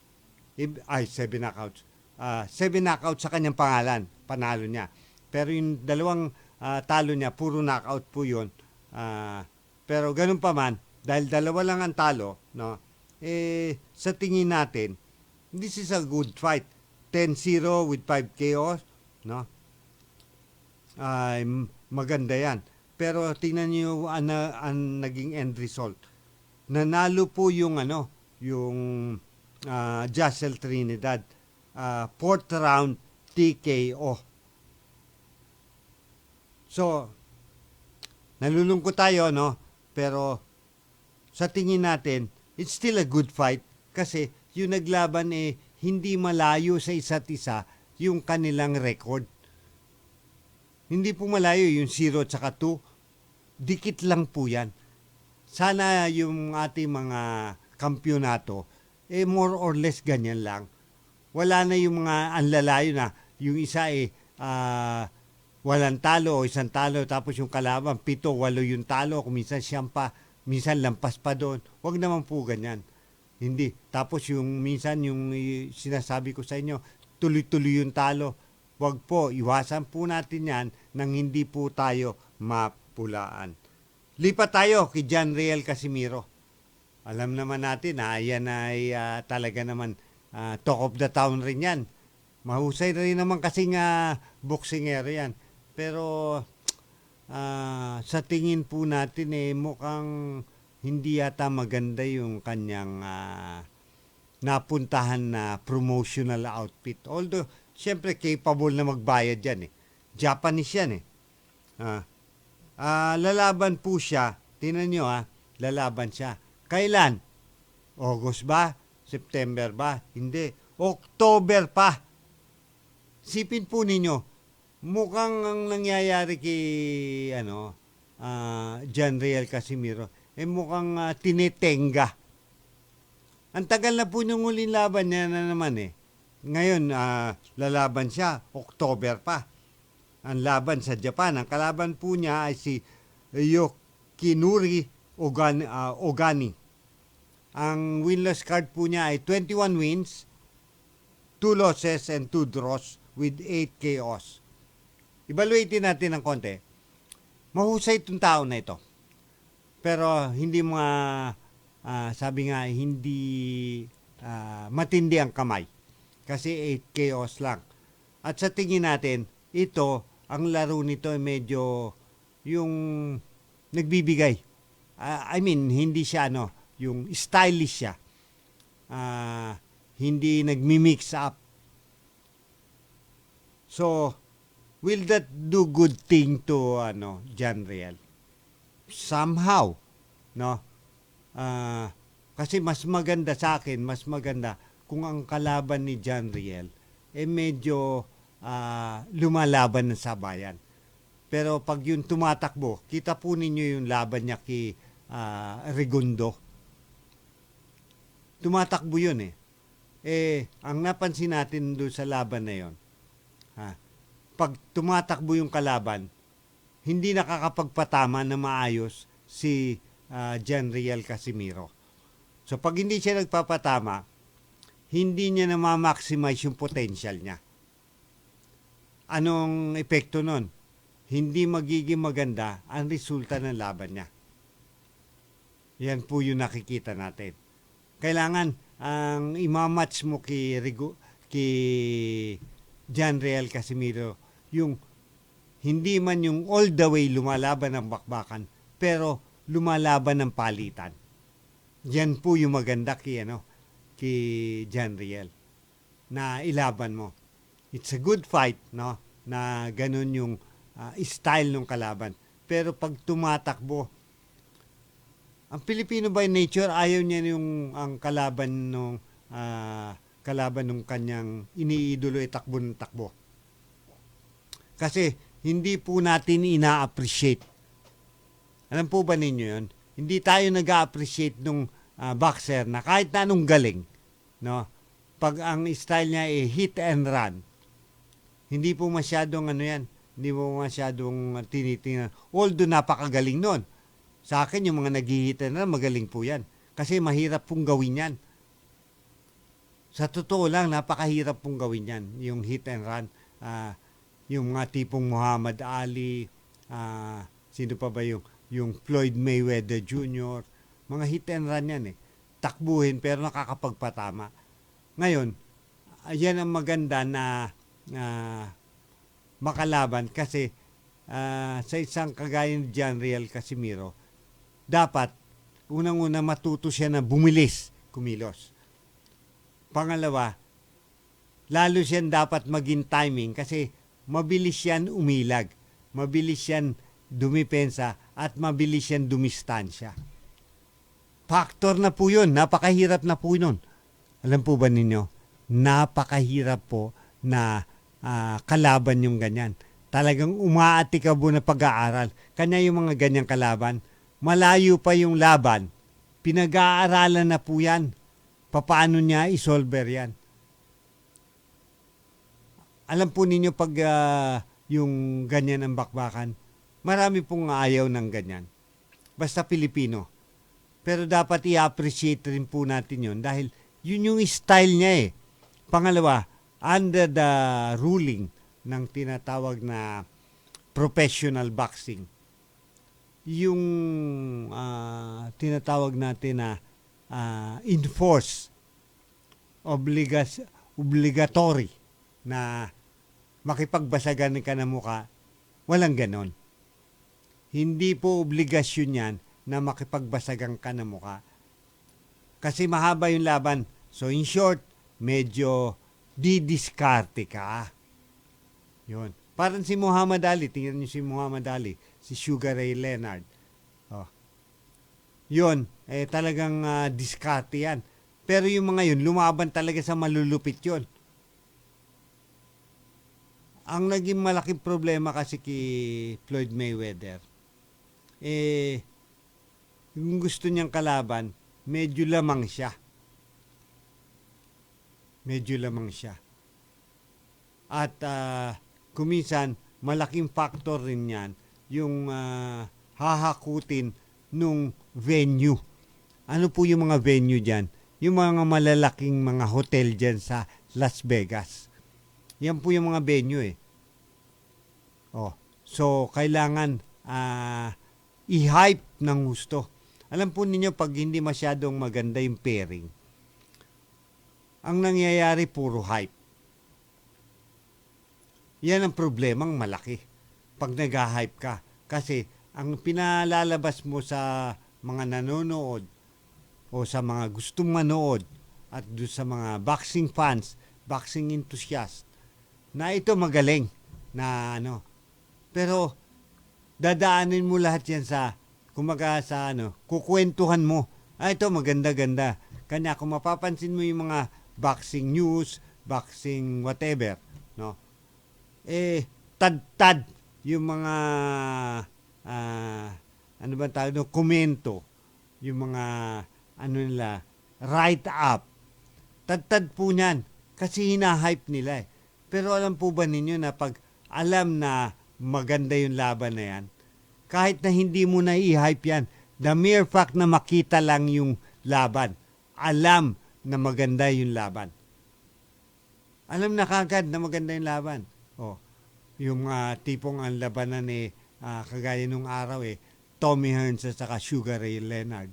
Aba, talagang matuling pa sa alas 4, alam nila maganda laban yan. Hagler, yung Sugar Ray Leonard. Hagler, Tommy Hearns. Roberto Duran, Sugar Ray Leonard. Felix Trinidad. Yung mga ganun. Alam nila yung kalidad ng mga boxer. Kanya, yun lang, ipakita mo lang kung sino yung maglalaban. Talaga naman i-appreciate na yan. Magandang laban yan. Ngayon kasi, isipin mo, kagaya ni Crawford, lalabanan, halimbawa, sasabihin, si Browner ang kalaban. Anong gagawin ni Browner kaya Sample lang to nung bago sila maglaban. I-hype masyado ni si Browner. Pagdating sa laban, binubugbog lang. The same thing happens with Spence. Hindi na kasi ngayon pinakikita yung true color ng mga boxer na kung kakayanin yung ganito. Kasi mawawala yung enthusiasm kasi ng pag ipinakita na ito sobra-sobra. Wala na manonood dyan. So ang gagawin, i-hype nila. Ililigaw mismo nila yung tao. Sa tingin ko, ganun yung nangyayari right now in the field of what we call world boxing sa mata ng mga boxer, mga boxing fans at boxing enthusiasts. Take it away, Engineer Jess. Time to celebrate kulturang Pinoy. Tradisyon, musika, sining, literatura at iba pa. Anything and everything fun and Filipino. Ito ang Pinoy Kultura. Kilala mo ba ang The Rockefellers? Ang pinakaunang Pinoy musical act to land a spot in a prestigious US music chart. The Rockefellers is composed of 4 brothers, Antonio, Junior, Eddie, and Albert, and their father, their pops, Moro Maligmat. Pasok sa number 16 ng Billboard Hot 100 ang kanilang kantang Killer Joe. That was in 1963. Halos 5 dekada pa ang lilipas for a solo Filipino act to surpass this feat. This is when Charis Pempenco's self-titled album debuted at number 8 on Billboard's Top 200 albums. Yan ang Pinoy Kultura because our culture is cool. Pangmatagalang solusyon ang binubuo ng administrasyon ni Pangulong Ferdinand R. Marcos Jr. sa mga pagbaha na dulot ng malalakas na pagulan. Ang overall plan dyan ay doon sa mga malalaking ilog kung saan na maapaw ay lalagyan natin ng mga impounding na malalaki, mga 200 hectares, 20 hectares, ganun, na malalaki para maipon yung tubig, hindi na bumaba, na hindi na magbaha. Siyempre, irrigation water din yan. So, pag nagawa natin yan, yung mga ibang lugar na dry season ay irrigated na all round ang kanilang mga sinasaka. Dagdag ng Pangulo, magtatatag ang pamahalaan ng isang kagawaran na siyang mangangasiwa sa mas maayos na distribusyon at paggamit ng tubig. Napakalaking krisis ang tubig para sa akin. Kaya ang ginawa namin ay naglagay ako ng the Office of Water Management sa ilalim ng Office of the President. Sa Congress naman, humingi ako ng bill na creating the Department of Water Management. Kaya ito yung kanilang magiging trabaho. Specific sa flood control, sa irrigation, sa freshwater supply, lahat yan. Pati yung mga distribution. Para sa iba pang mga balita at impormasyon, manatiling nakatutok. Tapat sa pag-uulat, Radyo Pilipinas. Mga teammates, line up na! Game na! Esports lang sa Radyo Pilipinas 918 AM. Magandang hapon po. Ito pa rin po ang inyong lingkod, Romuel Alarcon, para sa programang Sport Lang dito po sa Radyo Pilipinas 2. At nandyan na po ang ating guest ngayong hapong ito, no? Medyo naantala siya pero nagpapasalamat tayo na nandiyan ka para tumalakay naman ng mga magagandang bagay. Walang iba kundi si Coach Culba Robillar. Magandang hapon, Coach. Magandang hapon po, sir. Ayan, maraming salamat po at pinaunlakan ninyo ang aking imbitasyon na maging guest po kayo. Yung apelyido po ninyo, let me start with that. Mukhang nasa mundo ng boxing na kagad. Kasi Robillar kaano-ano po ba ninyo yung mga Robillar boxers nung araw? Ano po, mga kapatid ko po, ako po yung pinakabunsong kapatid. Kanya pala yung apelyido mo it rings a bell, sabi nga. Ngayon, kung ikaw yung bunso, anta doon yung, paano ka napunta naman sa, hello? Hello po. Paano ka napunta naman sa coaching? Ano ba yung nagtulak sa'yo para ituloy yung mundo ng boxing sa pagko-coaching mo? Kasi noon kasi yung bata pa ako, nag-amateur na talaga ako ng boxing. Amateur, okay. Sa sobrang hirap ng buhay nung sa probinsya, kaya naisipan ko na pumunta dun sa kapatid ko sa Manila, sa LRD. Kaya doon nag-start yung boxing career ko. Ayun. Dahil nandiyan ka ngayon sa Dubai, no? Di ba? Nandiyan ka ngayon right now sa Dubai? Opo. Paano ka naman napunta dyan? Kasi opportunity na yan. Maganda yung, I think Dubai is a boxing haven right now. Paano ka napunta naman dyan, Coach? Yung kumpare ko, si John Paderna, yung sa akin, nag-invite dito sa Dubai. Ginawa ko kasi sa Manila. May trabaho na maulo, nag-service naman ako ng mga boxing doon sa outside. Pero naisipan ko na, sige, itatry ko yan sa Dubai kung kaya. Kaya, kinuha ko ni John Paderna. John Paderna? Doon, nag-start. John nag-upisa. Kasi kumpare ko yun si John, saka kaibigan ko, matalik kong kaibigan kasi yun. Nandyan rin siya kasama mo right now? Opo, doon kasama ko. Ayun. Pero nasa bahay siya. Dito kasi ako sa gym ngayon. Ayun. Sino-sino break yung... time po kasi. Sino-sino ngayon yung mga tinatawag na mga hawak mong boxer, both local at saka international, na tinitrain mo right now? Pero sa ngayon, hindi ako nag-handle ng mga fighter. Alam mo kayo, nagtuturo lang ako ng mga clients, student, ganyan. Pero nag-a-assist din ako sa kanila. Pero talaga, nag-alaga talaga ako ng fighter doon sa nasa Manila pa ako. Ayun. So, talaga, nandun pa ako sa Makati, sa Team Insider noon. May mga fighter kasi ako doon. Sino-sino yung mga yun? Sila noon, dati sila Ginilaw sa si Roman Canto doon. Mga boxer ko doon sa Lakang Unyok, bilas ko dati noon pa. Wala nung lockdown, nagsirado na. Ayun. So, nag-umpisa ka pala sa amateur na trainer? Matagal ako amateur bago ko nag-pro. Ano yung kaibahan ng pagtitrain ng amateur sa pro? Ano yung kaibahan para alam ng ating mga listener? Mas mahirap yung sa pro kasi parang talagang araw-araw ka talaga training yun. Monday to Saturday. One day lang pahinga. Siguro mag-train ako noon, mga 3 hours, 2 hours, like that. So, kailangan... So, mahirap pala yung, mas mahirap pa ang professional kumpara sa amateur. Mahirap talaga ang pro. Yung pagtitrain sa kanila. Wala nang headgear yun. Balit pa yung glove. So, yung ginagamit ba pag what do you call this, nagtitrain, ano yun? Yung manipis yung pinaka-glove niya o yung makapal? Sa training pa lang. Hindi, ako magtitrain ako noon, kailangan makapal talaga ang ginagamit ko. Kaya para pagdating sa laban, medyo baliwala lang sa akin yung yung manipis. Malaking ginagamit ko minsan 14 sa main. Minsan sa 16 sa bag, magbabag ako ng 16 ounce.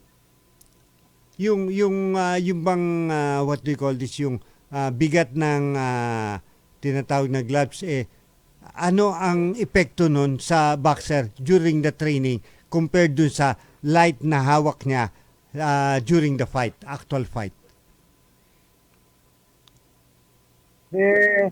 Ang namin ito sa sparring, 16 ounce, 16. Hindi masyadong masakit, pero depende sa mga suntok mo. Kung talagang malakas ka o hindi ka malakas. Pero ang ginagamit ng 16 ounce sa sparring. Standard na yun? Standard yung 16 ounce? 16. Pero sa sparring ba, kailangan may headgear yung yung kay-spar o wala? Totally wala dapat, rin? Kailangan. I see. Dapat may headgear talaga para iwas ng disgrasya. Kasi may iban kasi mag-uutan na ayaw mag-headgear, gano'n. Pero kailangan talaga mag-headgear talaga, pinaka-importante para safety ba? Ang tanong iwas sa disgrasya to sparring. Gusto ko dyan mag-concentrate tayo ng konti dyan. Sa sparring ba, kailangan ba kontrolado yung suntok o ibibigay mo rin yung natural na suntok mo? Depende sa coaches kung ano yung inang rounder ka, baguhan ka, or one ka, or fitted ka, o champion ka. Depende sa yung bibigyan, kasi may ano yan, bibigyan ka ng ka-sparring kasi yan sa gym. Depende sa coach kung bigyan ka ito, bigyan ka ng timbang mo, 105. Mag-sparring ka ng 112 yan, pwede pa yan. Di pwede mag-sparring kag malalaki kaya medyo delikado pa.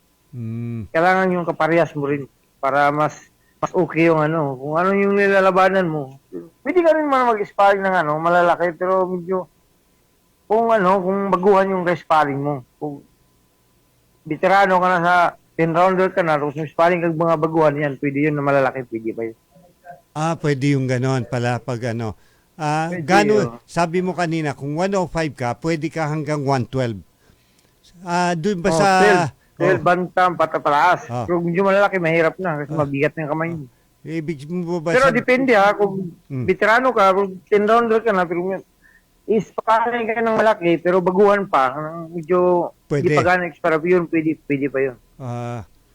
Hindi ba ang target mo is para malaman kung kaya mo yung suntok na mabigat? Kanya ka nag-i-spar ng mas malaki. Ano ba ang aim para bakit kailangan mas mabigat yung ka-spar mo? Para buhatin sa laban kasi ka-sparring mo mabibigat lalaban ka ng kunwari timbang mo 112. Tapos pag lumabang ka ng 112, lalaban ka ng 112 sa timbang sa pinchip. Tapos nag-sparring ka ng mga 130 o 122. Mas lamang ka pag lumabang ka kasi naisip mo, i-sparring ako ng malalaki. Ibig sabihin, kaya mo yung kalaban mo. Hindi ba nagkakaroon ng diferensya yung mga boxer dahil yung nakaka-spar nila mas mabigat sa kanila yung suntok? Mabigat yung suntok masyado dahil mas mataas yung timbang. Kasi iba kasi ng sumasalo ng mga suntok kasing iba ng hindi umilag kasi may headgear. Kaya hanggat habang mailagan mo yung mga suntok, kailangang iiwasan mo talaga. Kaya iba nga yun kailangan iwasan mo pag mas natungis pa rin hanggat kayang mailagan mo, ilagan mo. Pag hindi mo mailagan yan kasi habang tumatagal yan, nag-iiba na yung boses mo, nag-iiba na ay mararamdaman ka talaga yan. Diyan kasi nag-umpisa yan sa boxing yung iba kasing gym na ng mga trainer na kina-spar nilang mga baguhan sa malalakas na Kaya hindi naabot ng 10 rounder. May saltik ng mga ulo, mga ganun. Kasi nasisira sa sparring. Kasi ang sparring kasi namin noon, MWF, sa isang linggo, 3 bisis. May iba din na gusto mong spar kung may laban.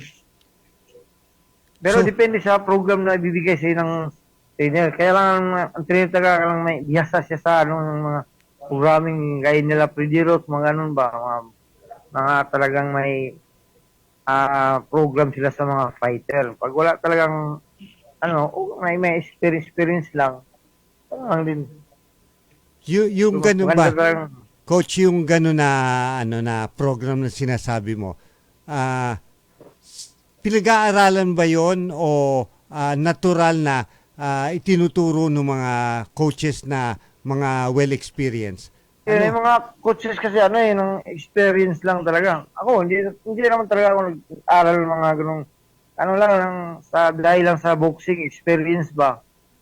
Kasi sana na rin ako ng gym na pupunta kaya marami na akong experience. Pero hindi ko pa alam yung mga talagang biyasa ba, hindi pa ako biyasa kasi yung iba kasi inaaral nila yan. Kailangan mga coach kailangan ba umattend ka ng mga seminar ng mga magagaling na coaches? Mas mga na may mga seminar talaga yung ng mga trainer para alam nila kasi wala Ako gusto ko nga rin seminar mga ganyan parang madagdagan yung yung tinatawag na ng mabihasa pa masyado ba. Kasi boxer ako, alam ko naman yung mga pamahagi sa mga boxing ganun. Pero mas maganda yung talagang may experience ka rin na maseminar ka talaga. Ikaw, coach, meron ka na ba na seminar na meron ka natutunan bukod doon sa dati mong alam? Ako, nag-seminar ulit dyan lang. Kasi pag kumuha ka ng lisensya, kailangan may seminar ka. Alam mo yun. Kasi mahirap kasi pag gumawa ka lisensya, kasi lisensyado ako, trainer eh. Yan, Hindi ka naman, Sige, tuloy-tuloy, coach. Tuloy lang. hindi ka naman bibigyan ng trainer kasi may ano yan eh, nang may pabasa ka dun sa GAB na paano ang boxing, ganun, bago ka makakuha lisensya. Kung wala kang ano yun, mabagsak, hindi ka pwede makakuha ng lisensya, ganun. So, dito Saka may hawak ka ng fighter. Dito sa Pilipinas, may lisensya ka bilang isang Meron. trainer. Meron ako lisensya, bago to ang lisensya, no? Matagal akong trainer kasi. Ilang beses na ako nagre-renew. Pero, na. Kasi dati. Sige, dati. Kasi dati sa Bacolod ako eh, nag-trainer ako doon, nag-assist ako doon sa ang Guanson noon. Nasa bulan, trainer ako doon dati doon sa Bacolod pa. Sila Sabilyo, sila Yan, pamilyar yan. Villanueva. Ganoon. Doon, kasama ko yan dati doon, ako nag-train doon sila kanila, nag-assist ako. Ayun. Diyan sa Dubai, kumukuha ka rin ba ng bukod doon sa sa lisensya mo dito sa GAB, diyan ba kumukuha ka rin ng lisensya? At magkano diyan ang binabayaran nyo? ID, kumuha ako ng ID dito. Hindi pwede na wala kang ID dito kasi mahuhuli ka. Uhuli ka dito, makulong ka, makamulta ka kasi may ano dito eh. Bawal dito eh, bago kukuha ka ng visa, may ID ka sir. Pero hindi boxing ID yung parang ID dito ng residence, mga ganun. Sa akin dito. I see. Diyan, kanino kang promotion outfit nakakonekta? Dito sa Big Sport Complex. Sino yung may-ari ng Big Sports Complex na yan? Taga UAE rin? Hindi, hindi ko, Italy yata, Italy. Italian, oo. So, maganda naman ba yung pagpapalakad niya nung sports complex na yan bilang isang bilang siya yung may-ari at kayo yung mga sabi nga empleyado niya? Sobrang ganda at sobrang bait ng amo namin. Meron rin ba kayong tinatawag na standard na salary? Hindi mo naman kailangan sabihin kung magkano, no? Standard, ibig sabihin, kailangan ba ang... Tama lang din makabubuhay na rin ng pamilya. So, pag pinadala mo dito sa Maynila, yung pamilya mo nga pala, nandiyan rin ba o nasa Maynila o nasa Bacolod? Wala na, nasa Bulacan. Nasa Bulacan. So, pinadadala mo na lang dito yung kita mo? Every month. Every month. So, ibig sabihin, maayos yung kita mo bilang isang coach dyan sa sporting gym na kinaroroonan mo ngayon. Ayos naman. Wala namang problema. Okay naman. Yung bang laban ni Donnie Nietes, di ba malapit na? Napabalitaan mo ba dyan? Dito yan, pumasal nga dito sa Big Nietes, nakunta ko, 2 bisis ko nakalaban natin yan. Siya? 2 bisis ko lang kunta. Talo lang ako na. Sige, kwento mo. Natalo ko yan sa mga binangunan. Kasi na time yun, wala kasi ako noon, walang trading kasi ako noon, freelance kasi ako noon eh. Boxing lang ba, wala sa career, hindi ko kinarin yung boxing kasi noon eh. Kasi hindi ko hilig eh. Hindi ko yan hilig kasi boxing, nadala lang ko sana yung mga kapatid ko, 2 yung kapatid ko kasi champion yun eh. Saka hindi ko hilig talaga mag-boxing. Ano nagtulak sa'yo? Lang yung talaga kasi wala akong, sobrang hirap kasi noon eh. Kaya no choice ako, magbo-boxing na ako, tataya ako ng boxing. So, nadala doon ako sa mga kapatid ko, nahila ako doon, sumabay ako ba, nagbo-boxing. Kaya doon, natutuloy ko na. Pero hindi ko talaga yun ng boxing. Sa amateur, ano yung pinakamataas na narating mo? Nag-silver ako ng Ismaraa. Amateur. Silver medalist lang ako eh. Sa anong tournament yun? Sa school, sa mga school. School. So, saan yun? Sa Visayas area, sa Bacolod? Sa Mati, Davao. Sa Davao. Meron pa bang yun? Meron pa bang ganung uri ng tournament ngayon doon sa pinanalunan mo? Wala na. Batang Pinoy, tapos National Youth. I see. Ganun. Bilang ko dati, National Youth, Batang Pinoy, ganun. Punta naman tayo doon sa sa ating mga magagaling pero medyo naalat, ibig sabihin natalo.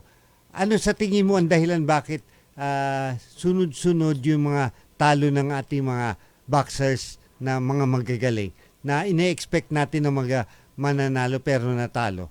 Anong dahilan palagay mo? Bakit sunod-sunod? Siguro, kasi hindi natin masabi pa lang, hindi naman lahat ng panahon na lagi kitang panalo eh. Siyempre, may talo din tayo pag mga gano'n. Kasi hindi naman lahat, kahit kaano nga, lagi kang nagtitraining, o disipline na sa boxing. Siyempre, may panahon, may time talaga na matatalo ko talaga sa panahon. Kasi, sabi naman, hindi naman lahat ng kailangan paralo. Kailangan may talo, dadaan ka talaga ng talo. Hindi, nandun na tayo, pero yung pagkakasunod-sunod nila, kung mapapansin mo, ang nakatayo na lang ngayon na world champion, si Marlon Tapales, pero nakaumang sa kanya, something like in December, yung Naoya Inoue.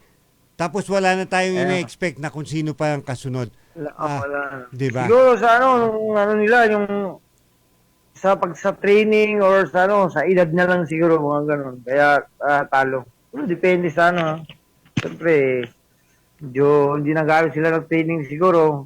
Tamang-tama lang, hindi nag-aaral natin yung talagang training, hard training sila. Ngayon, training man sila, pero hindi nag-ano hard. Pang petiks-petiks na lang na training. Kasi may mapera lang sila. Mayroon na silang pera. Bigyan kita ng sample ha.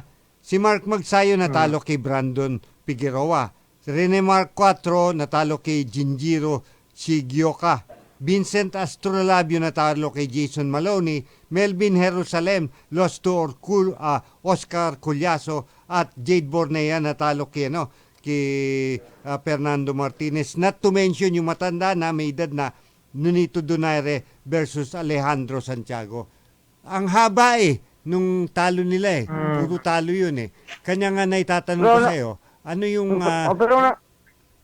mabuti kung ang matanda. Ang nakikita ko lang sa Sige. Ang nakikita ko lang sa laban si Magsayo, nakita ko yung laban niya. Iba hindi ko nakikita yung mga laban. Ano tingin mo doon sa laban ni Magsayo? Pwede pa bang makabalik na champion o hanggang doon na lang siya? Di, pwede naman, pero ibahin na yung style niya, ibahin. Bakit? Mabagal ba siya? Ano ba yung nakikita mo na... siya, dilit talaga siya tinatawag ng fighter boxer, kailangan grab. Parang kang Manny Pacquiao ba, ganun talagang Pacquiao style, mga ganun ba? Talagang matapang ka ba? Volume puncher at saka mabilis. Parang yun Oo, mabilis ka, saka power. Saka hangin, pinaka-importante. Hangin. Parang yan talagang pinaka-fighter si Pacquiao, talagang mga ganyang abilidad, mga ganyan. Talagang tuliro ba, lahat ng training, lahat nandyan. Ito tanong ko sa iyo. Payag ka ba na makita pa na lumaban si Manny Pacquiao at 43? Ako, hindi ko masasabi kasi hindi natin alam kung si Manny Pacquiao kasi pinaportante kasi nag-training ka Kahit sikat ka o importante training. Kung nag-training si Manny na pero sa akin, kasi para sa akin lang so, tama lang siguro. Kung pwede man, babalik siya. Siguro malabo na Sa akin lang sana hindi na dati yung training niya ba ngayon kasi busy sa mga business niya or Kaya yung training niya para papitis-pitis na lang din. Pwede naman siya mulaban, pero siguro sa pamamagitan lang siguro ng exhibition bout, mga gano'n. Ayun. At yung huli ko itatanong sa iyo dapat na ba mag-retire si Nonito Donaire Jr. doon sa pagkatalo niya kay Alejandro Santiago? Dapat na ba? Sa akin, di pa. Kaya pa yun. Basta lagi lang siya nag-training. Pwede pa. Kasi may pangalan pa siya Yung pangalan lang ba niya kaya na? Kaya ba magpanalo ng pangalan lang? O dapat pati katawan capable ka? Kaya pa sa katawan yun. Ano yun Hindi man wala lang siguro bisyo. I see. Kaya pa yun. Ano ba yun? Hindi pa naman masyado matanda yun siya. No? Ilang taon pa ba yun? 40 years old na si Nonito Donaire. 40. Si edad ko lang pala yun. Yung feeling mo ngayon, sa ano mo, kung ikaw sasabihin, lalaban pa, capable pa ba? I see. Pwede pa yung... Coach Culba. Marami pang matatalo nun. Coach Culba, dahil halos wala na tayong oras, ano bang message mo sa ating mga listener at doon sa mga aspiring na mga gusto maging boxer? Ano message mo sa kanila? Ang masasabi sila kung talagang gusto sila mag-boxing, kailangan ng hard training sila, kailangan pagsikapan nila ba, abutin nila yung mga goal nila. Kung talagang mag-focus ka sa boxing, dili boxing, tapos trabaho, boxing, pangit yun. Boxing ka lang. Kung gusto ko mag-retire, retired na. So lang, kailangan araw-araw training talaga, mga pinaka-importante. Yan ang, ang agimat mo yan siyempre, may goal ka ba, kailangan may pangarap ka na abutin ang gusto mo maabot, gaya ni Manny Pacquiao, abutin mo yung hirap sa training. Kailangan yung sikap. Kailangan may sikap ka. Tapos, pasalamat sa Panginoon yun. Always kasi, nag-guide din sa atin. Ayan.